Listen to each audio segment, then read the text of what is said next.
안녕하세요. MTN 뉴스체크입니다.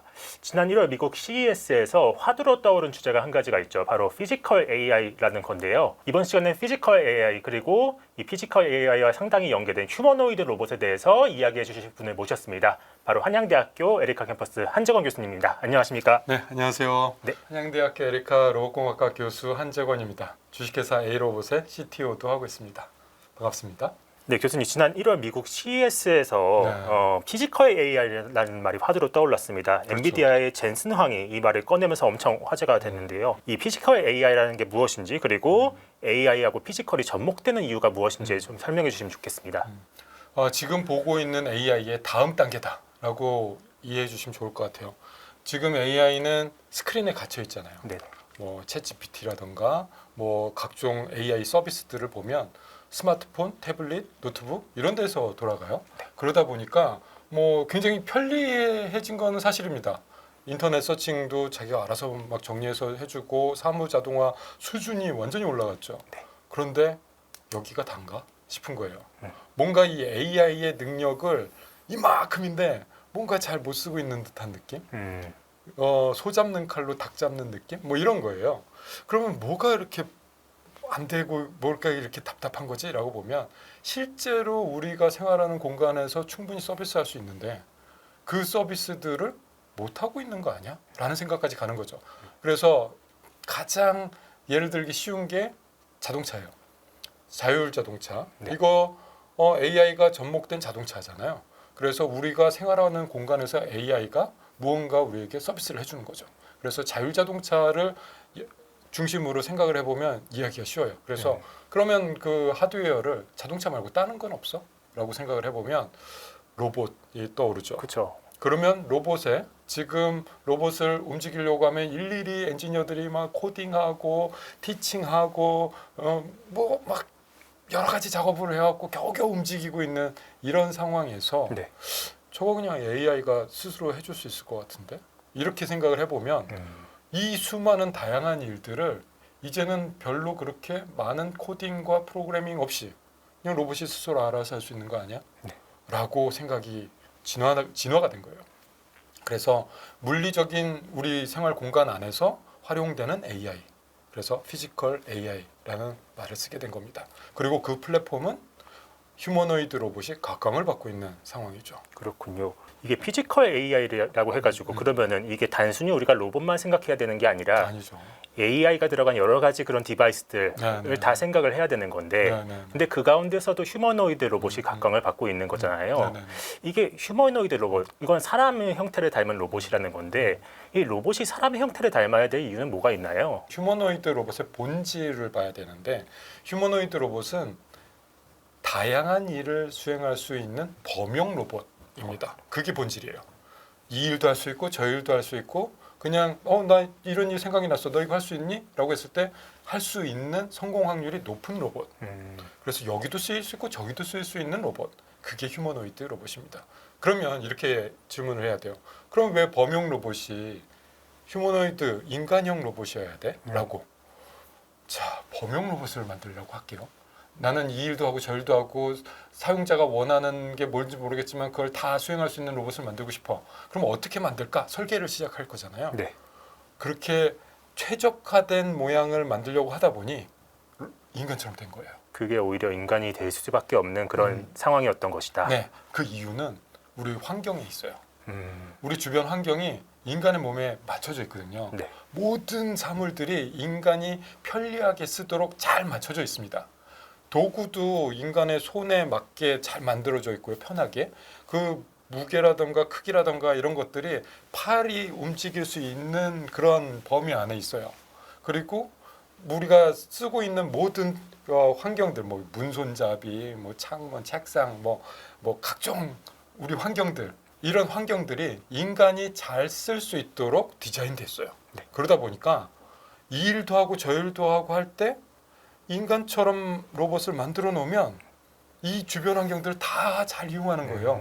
그래서 성공 확률이 엄청나게 높습니다. 네네. 그걸 다시 말하자면은, 그러니까 인간의 활동 자체가 자유도가 굉장히 높은 것인데, 네. 근데 그 자유도를 충분히 활용할 수 있는 게 바로 AI가 될 것이다. 그래서 그 AI가 인간하고 접목이 되는 것이 상당히 어떻게 보면 이상적이다라는 그런 네. 말씀으로도 이해가 됩니다. 네, 네, 맞아요. 그래서 휴머노이드 로봇이 피지컬 AI에 가장 적합한 플랫폼이다라고 평가를 받고 있고, 그러다 보니까 젠슨 왕이 그 기조연설할 때 뒤에 휴머노이드 로봇 쫙 펼쳤죠. 맞습니다. 그 이유가 그 자기들이 만들어서 제공할 AI 이거 이 휴머노이드 로봇에 쓰일 겁니다.라고 설명하는 겁니다. 네네. 오늘날 휴머노이드 로봇이 실제로 이제 산업 현장에 조금씩 이제 투입이 되기 시작했죠. 네네. 뭐 BMW라던가 테슬라라던가 그렇죠. 워낙에 유명한데 그런 로봇들을 실제로 이제 시범 투입했다는 소식들도 있었는데 오늘날 실제 산업 현장에서 휴머노이드 로봇을 쓰는 사례가 좀 혹시 있을까요? 부분 연구를 목적으로는 예전부터 많이 해왔어요. 그래서 저 뭐 광고를 안 해서 잘은 모르지만 이미 연구 단계에서는 이런 테스트 저런 테스트 많이 해왔습니다. 네네. 그런데 지금 달라진 거는 실제로 부가가치를 내기 위해서 본격적으로 대량 생산과 함께 투입된다는 거예요. 그래서 그 휴머노이드 로봇이 만든 무언가를 자동차가 될 수도 있고 그거를 직접 이제 상품화하는 그런 해로 2025년이 기록될 거로 예상되고 있습니다. 네. 아직까지는 그렇게 본격적으로 쓰여지지 않았지만 테슬라도 올해 옵티머스 로봇을 제조 공정, 그 자동차 제조 공정 라인에 투입하겠다라고 얘기를 하고 있고 될 것 같아요. 지금 진도를 보니까. 그리고 BMW라든가 메르세데스 벤츠라든가 이런 데도 뒤지지 않으려고 이제 로봇 회사들이랑 협업을 하면서 정말 하려고 하고 있는 중이고, 아마존 같은 경우는 물류 창고에서 휴머노이드 로봇으로 이제 뭐 여러 가지 일들을 하려고 지금 준비 중입니다. 그래서 2025년은 좀 특이한 해가 될 것 같아요. 이런 휴머노이드 로봇이 실제 산업 현장에서 본격적으로 쓰이는 것을 보게 되는 해가 올해가 될 거라고 보고 있습니다. 그러면 이제 막 휴머노이드 로봇이 이제 시장에서 개발을 하고 있는 건데 이 로봇 개발에 있어서 좀 여러 가지 난관이 상존할 것 같습니다. 이 로봇을 직접 개발하시는 입장이시기도 하고 이 로봇 개발에 있어서 기술적으로 좀 어려운 부분이 무엇이 있을까요? 일단 배터리 이슈가 가장 크죠. 배터리. 배터리는 뭐 여러 가지 아이디어가 있습니다. 그렇다고 배터리 때문에 못 쓴다 이건 아니고 여러 가지 아이디어를 바탕으로 지금 로봇들이 생산 현장에서 쓸 수는 있는데, 저는 이제 궁극적인 모습을 보고 생각을 한다면 배터리가 로봇에 내장돼 있어서 계속 그 배터리를 가지고 충전 방전하면서 썼으면 좋겠어요. 그런데 이 배터리가 그렇게 충분한 용량을 갖고 있지는 않은 거죠. 에너지 밀도도 더 높아져야 되고, 그리고 방전율도 더 높아져야 되고, 더 가볍고 더 힘센 뭐 이런 느낌의 배터리가 좀 필요해요. 쓰다 보면은 아쉬움이 생겨요. 지금은 저희 로봇은 앨리스 4세대 로봇이 지금 개발되고 활동 중인데, 이 로봇 어디 쓰려 그러면 이제 배낭을 주거든요. 배낭을 짊어지고 하거든요. 네. 배터리예요. 그 안에 들어있는 게 배터리. 배터리 배낭을 싣고 지금 일을 해요. 네네. 그래서 이 배터리가 가벼우면 가벼울수록 로봇이 잘 움직이겠죠. 뭐 사람도 가벼우면은 더 잘 뛰고 그러잖아요. 그렇죠. 그런 게 하나가 있고, 그 다음에 AI가 핵심이라서 AI 칩이 중요해요. AI 반도체 정말 중요합니다. 이 AI 반도체는 클라우드 상으로 있는 걸 말하는 게 아니에요. 몸 안에, 로봇 몸 안에 그 안에 탑재된 내장돼 있는. 왜냐하면 휴머노이드 로봇은 AI의 하나의 그 디바이스, 폼팩터로 보이거든요. 네. 휴머노이드 로봇의 핵심은 AI라고 생각을 해요. 근데 그 AI를 실현시켜 주는 것은 결국 AI 반도체죠. 그러면 그 AI 반도체가 얼마나 좋은가가 이 휴머노이드 로봇의 품질을 결정할 거예요. 또는 수준을 결정할 거예요. 그래서 AI 반도체가 지금보다 더 뛰어난 성능이었으면 좋겠습니다. 지금 하고 있는 AI보다 더 뛰어난 일을 하기 위해서. 그런데 아직까지는 뭐 한 가지를 좀 잘하는 정도 수준이에요. 그런데 이 휴머노이드는 여러 가지 일을 해야 그때 가치가 생기잖아요. 그러려면 이 AI 칩도 좀 더 발전해서 이런 일 저런 일 다 할 수 있는 그런 정도까지 수준이 올라가야 된다고 생각합니다. 아직까지는 좀 인류가 좀 한계를 갖고 있는 거죠. 그리고 또 여러 가지 제약상이 있는데 그 중에서 이제 기계 쪽으로 좀 보자 그러면 액추에이터, 움직이는 기계, 그렇죠. 뭐 모터 같은 그런 액추에이터가 좋으면 좋을수록 운동 성능이 뛰어나겠죠. 그래서 가볍고 힘센 액추에이터가 만들어지면 만들어질수록 이 로봇은 점점 좋아집니다. 그리고 그 정도가 지금 1, 2, 3등 정도인 것 같아요. 그 이후에도요. 이만큼 말할 수 있어요. 방송 끝날 때까지 말할 수 있어요. 근데 이것들을 하나하나씩 연구원들이 해결해 나가고 있는 중입니다. 그래서 저희 A 로봇도 지금 막 여러 분야의 팀들이 있어요. 그래서 하나하나씩 정복해가고 있습니다. 네. 그럼 좀 이런 주제로 바꿔볼게요. 일단 로봇은 하드웨어도 중요하고 그리고 말씀하신 대로 소프트웨어도 굉장히 중요할 것이고 네. 근데 실제로 이 CES에서 젠슨 황이 내세운 게 이제 플랫폼이었잖아요. 코스모스. 네, 자체 플랫폼 코스모스였는데 이 코스모스라는 게 이제 실제로 우리가 사는 물리 법칙이 작용하는 공간을 이제 3D 컴퓨터 형태로 시뮬레이션 할 수 있게 도와주는 그런 거잖아요. 이런 걸 보면은 오늘날 이런 GPU하고 AI 시장을 좀 쥐다시피 하는 그런 엔비디아가 로봇 시대에도 이 하드웨어와 소프트웨어를 다 독점하려는 게 아닌가라는 그런 생각도 좀 듭니다. 교수님께서는 좀 어떻게 생각하시는지요? 일단 코스모스 플랫폼은 시뮬레이션을 굉장히 강조를 했어요. 그리고 피지컬 AI라는 화두를 던졌습니다. 그럼 이게 뭔 일이냐? 도대체 어떻게 연결되는 거냐? 이걸 알 필요가 있는데 좋은 데이터를 많이 가진 그런 AI가 좋은 AI 모델을 만드는 거는 너무나 당연한 거잖아요. 네. 자, 그럼 이제 로봇이 뭔가 서비스를 하고 싶어요. 근데 일일이 엔지니어들이 다 코딩한 게 아니에요. 로봇이 스스로 알아서 서비스를 하고 싶어요. 즉 움직여야 돼요. 네. 그럼 그 움직이는 건 AI로 만들어져야 될 텐데 그러면 그 움직이는 AI에 필요한 데이터는 뭐냐? 움직임이에요. 아, 그렇죠. 그렇죠. 근데 그 움직이는 건 어디서 데이터를 가져와요? 챗GPT는 이제 텍스트로 막 하는데 그런 거는 인터넷상에 막 텍스트가 널려 있잖아요. 그렇죠. 그리고 인류가 수천 년간 책을 통해서 막 텍스트 데이터를 어마어마하게 축적을 했어요. 이미 데이터가 어마어마한 거예요. 그리고 우리는 스케일러를 보면서 알고 있죠. 그 규모의 법칙. 네. 데이터가 많아지면 많아질수록 AI 성능이 올라가더라. 이걸 봤단 말이에요. 그러면 행동을 자기가 알아서 잘하는 AI를 만들려면 행동 데이터를 어마무시하게 막 넣어주면은 잘하겠지라고 기대를 할 수가 있는 거예요. 맞아요.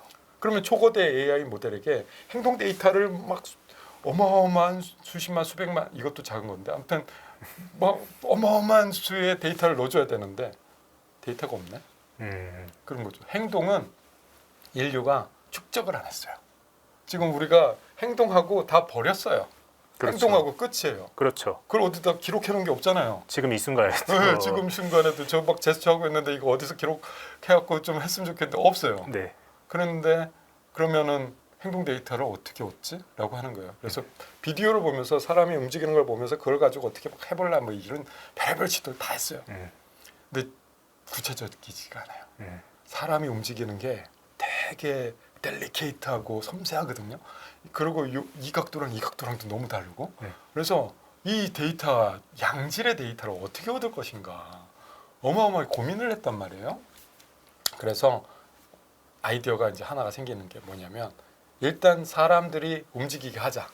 어떤 일을 할 때 그 사람들이 움직이게 해갖고 그 움직임을 토큰으로 잘 만들어서 데이터를 만들어 보자라는 얘기를 하기 시작을 했어요. 그래서 그 다음에 한 일이 뭐냐면 사람들에게 HMD 그 VR 기기를 끼워요. 그러면은 VR 기기에서 보는 거는 로봇이 보는 거랑 시선이 같아질 수 있어요. 그러면은 여기서 사람들이 행동하는 거를 로봇에게 그대로 전송해 주는 거예요. 그러면 로봇은 자기가 보고 있는 환경 속에서 어떤 일을 합니다. 사람은 VR 기기 끼고 허공에서 일하는 거죠. 그럼 로봇은 진짜 일을 하게 돼요.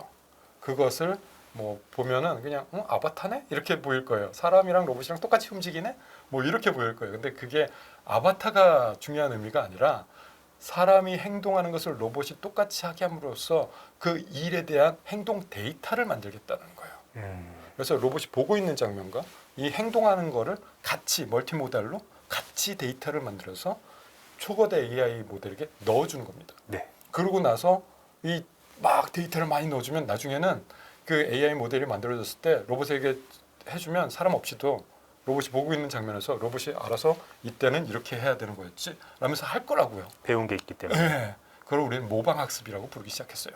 이미테이션 러닝. 그런데 아이디어는 좋았어요. 해보니까 뭐 되긴 돼요. 그런데 성공 확률이 너무 낮아요. 한 10번 알려줬는데 그거는 택도 없는 거예요. 한 100번 이렇게 똑같이 해줬는데 나중에 AI 모델이 만들어져서 해봐라 그랬더니 한 성공 확률 한 10%? 오. 10번 시도해서 한 번 성공하고 뭐 이러는 거예요. 네. 야 이거 꼭 어떻게 쓰냐 이러는 거죠. 데이터가 너무 적다. 그럼 데이터를 어떻게 만들어?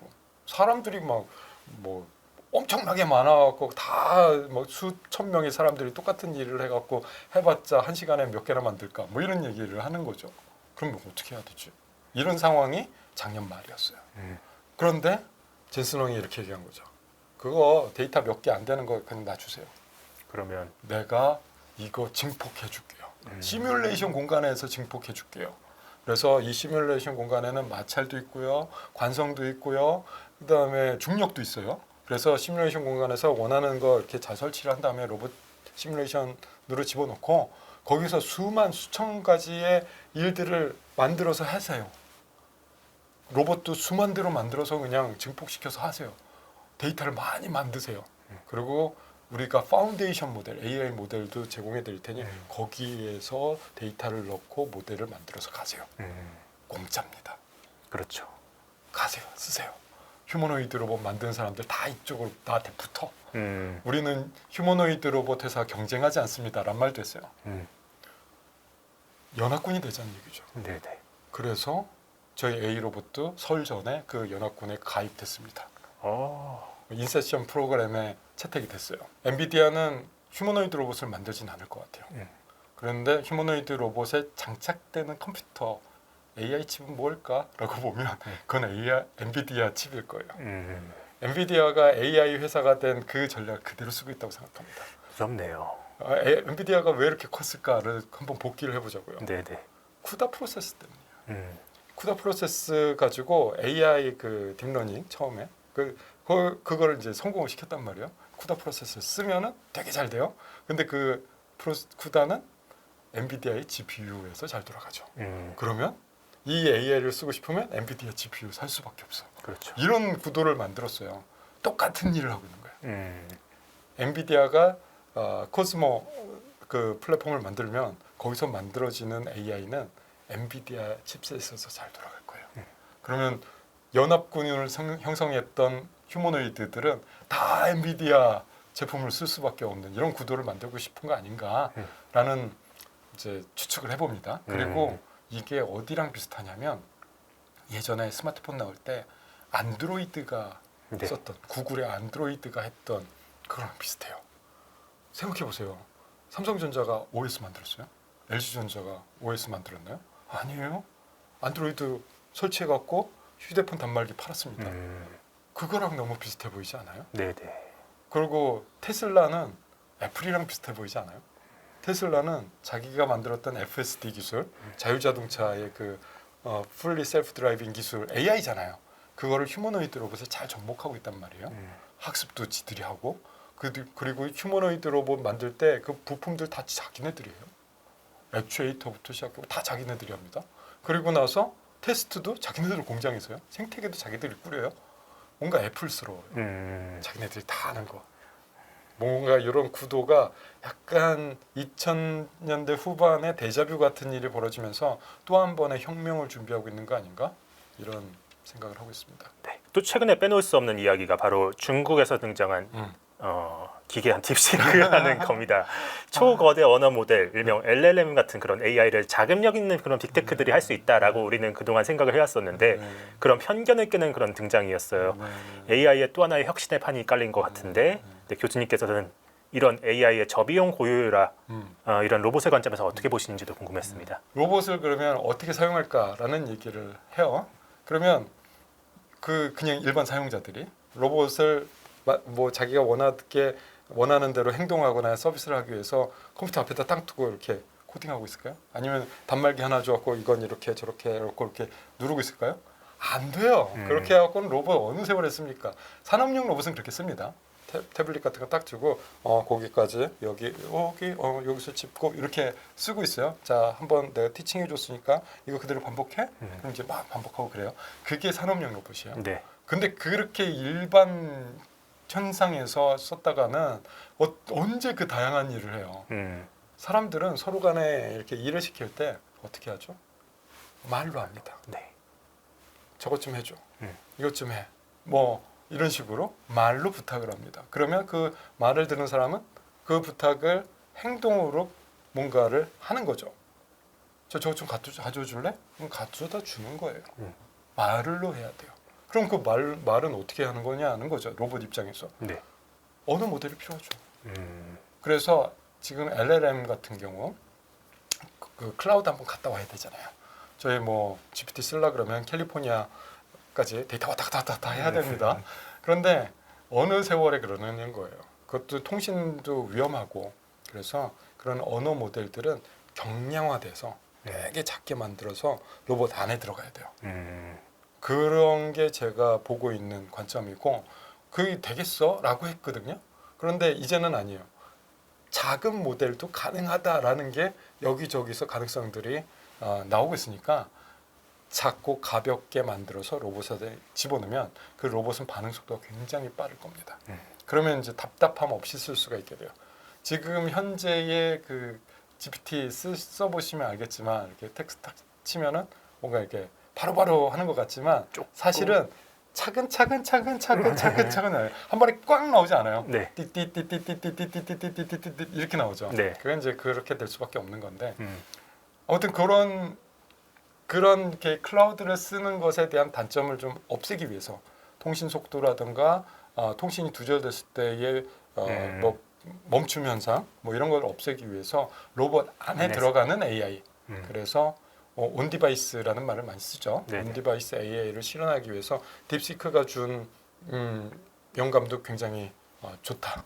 굉장히 크게 작용할 거다라고 생각을 하고 있고 이제 온 디바이스 AI로 되는데 점점 가속화되고 있는 그런 중간에 딥시크가 있었다라고 평가받을 것 같습니다. 네. 휴머노이드 로봇 개발하는 데 있어서 하나의 난간, 중요한 난간일 수 있는데 바로 경제성일 것 같습니다. 맞아요. 네, 테슬라의 일론 머스크는 2만 달러 밑으로 로봇을 양산하겠다라고 이야기를 하고 있고 또 중국에서도 좀 그런 이야기들이 나오는 것 같습니다. 휴머노이드 로봇은 현재 얼마에 좀 개발이 되고 있고 그리고 가격을 낮추는데 가장 장애가 되는 요인은 어떤 건지 좀 그런 부분들 설명해 주세요.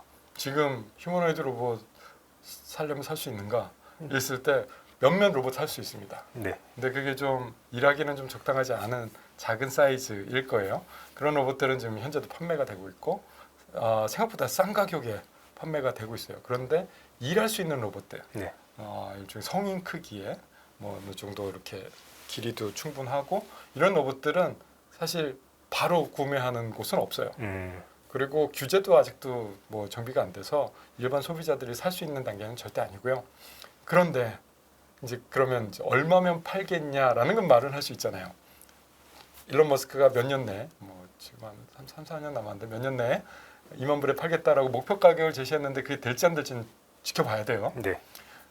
중국도 뭐 16,000불에 판다라고 했는데 그 사실 옵션 장사가 좀 있어요.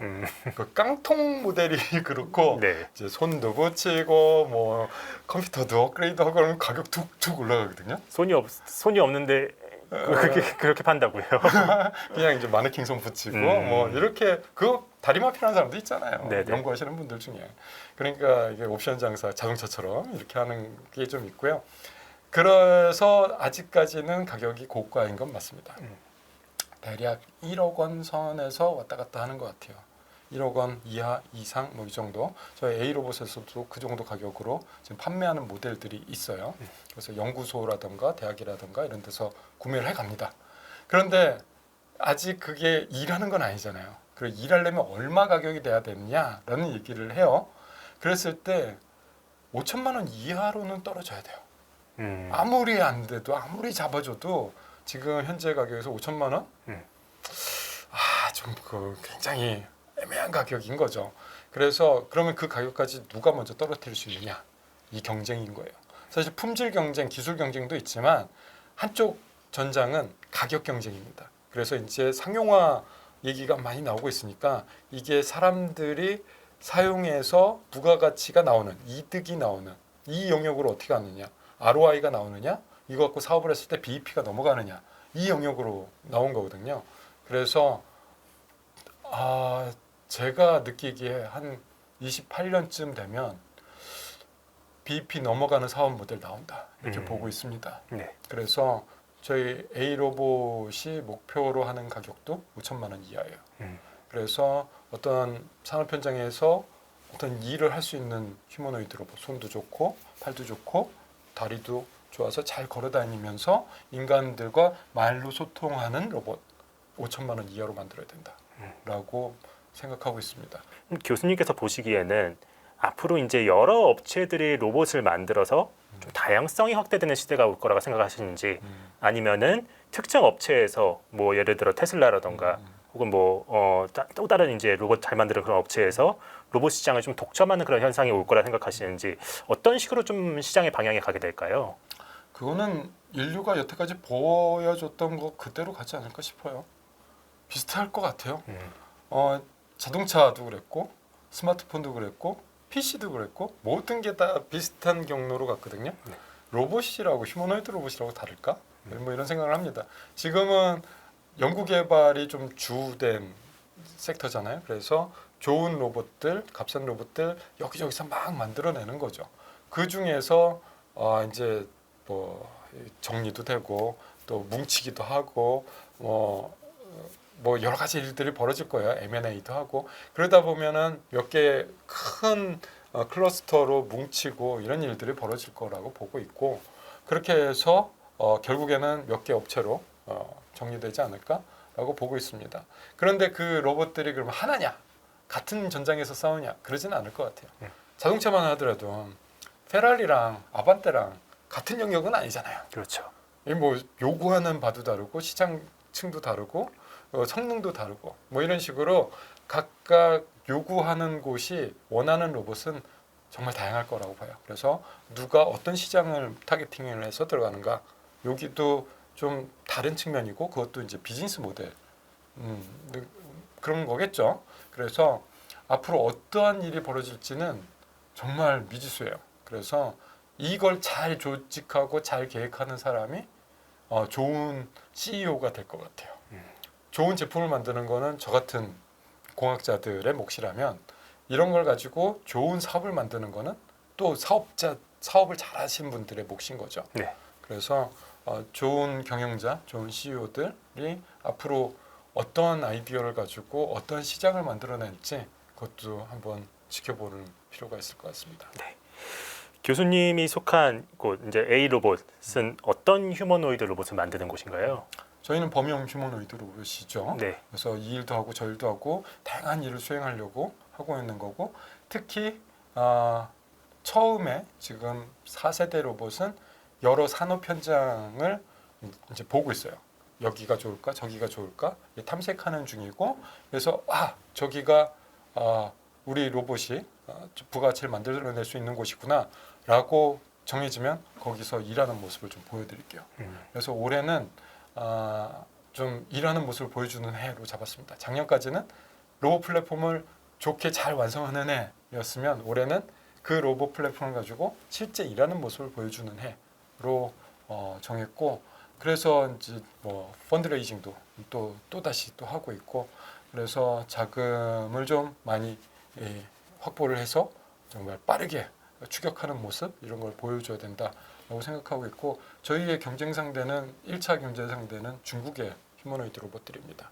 그래서 그들이 만들어내는 것 정도는 우리가 할 수 있다라는 거를 좀 보여드려야 좀 국민 여러분께서도 좀 안심하고 좀 이 로봇들을 좀 보시지 않을까라는 생각도 들고, 우리도 이런 플레이어 있어라는 거는 일종의 하나의 자부심일 것 같아요.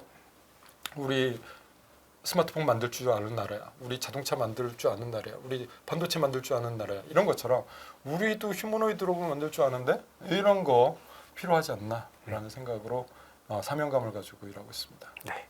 전 세계에서 엄청나게 돈을 쏟아붓고 있는 그런 분야인데, 특히나 이제 중국은 엄청난 자금력으로 벌써 2만 달러 아래 로봇 출시한다고 아까도 이야기했었죠. 네. 한국은 그 가운데 이제 생존을 할 수 있을까? 한국의 로봇 산업의 기술력을 좀 어떻게 보시는지, 그리고 앞으로 좀 어떻게 나아가야 되는지, 부족한 점은 무엇인지 그런 점들도 좀 이야기해 주세요. 네.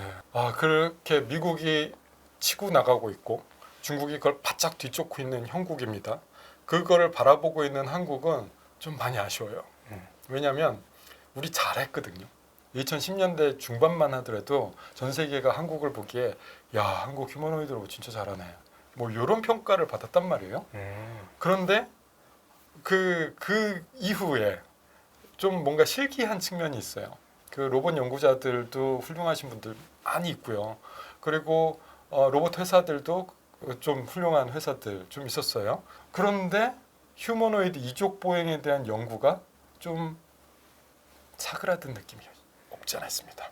왜냐하면 그때 당시만 하더라도 이족 보행 휴머노이드 로봇 저거 상품성 있겠어? 라는 평가를 받았거든요. 그게 또 사실이었고 그때 그렇게 평가를 잘 못 받던 시절에 테슬라의 일론 머스크가 치고 나간 거고 그걸 보고 있던 중국이 따라붙은 거거든요. 이 실기한 측면이 없지 않아 있어요. 그들이 그래서 쫙 앞으로 나갔습니다. 그래서 우리나라에서는 저희 A 로봇이 이렇게 꾸준히 그래도 좀 뭔가 꽁당꽁당 하고 있었단 말이에요. 이 정도였어요. 그러다 보니 좀 아쉽죠. 그런데 그렇다고 해서 지금 좀 늦어진 거 맞습니다. 인정할 건 인정해야 돼요. 그렇다고 해서 이미 게임 끝났냐? 아니라고 보여져요. 저희는 훌륭한 인력 자원도 있고요. 훌륭한 인프라들이 주변에 많이 있습니다. 우리 제조업 강국이에요. 굉장히 인프라 잘 돼 있고요. 제조업 인프라 잘 돼 있고요. 훌륭한 인재들 여기저기 많이 있습니다. 아직까지 우리가 백기 들고 투항할 때가 아니에요. 그래서 지금이라도 이제 해보자. 늦었다고 생각했을 때가 빠를 때다. 이거 놓치면은 미래 세대는 큰일 난다라는 생각으로 AI와 휴머노이드 로봇 쪽에 뭔가 다시 한번 해보자. 이렇게 좀 힘을 응집시키면 대한민국 원팀이 만들어지면 우리 잘할 수 있습니다. 그래서 지금 어떤 생각을 가지느냐가 중요하고 이 한정된 자원을 어디에 집중할 수 있느냐 이 전략적인 선택도 중요하고요. 그리고 정부는 리더십을 좀 발휘해서 각각의 이해관계가 뭐 다른 기업들, 연구소들 이런 이해관계를 잘 뭉쳐주는 그런 접착제 역할, 리더십 역할을 좀 해줬으면 좋겠고요. 그랬을 때 앞으로 우리가 또 다른 신화를 쓸 수도 있어요. 우리 자동차도 만들고, 반도체도 만들고, 스마트폰도 만드는 나라예요. 그거 만들 수 있는 나라가 그렇게 많지 않잖아요. 그 미국 한다고 해서 뭐 우리 못한다 그랬어요? 아니에요. 우리 할 수 있습니다. 네. 그래서 이 중요한 때 미래 세대를 위해서 다시 한번 뛰는 이런 모습을 만들어야 된다라고 생각을 하고 있습니다. 저희 유스체크 이번 시간 피지컬 AI하고 휴머노이드 로봇 그리고 로봇 산업 전반에 대해서 이야기해봤습니다. 교수님 정말 감사합니다. 네, 고맙습니다.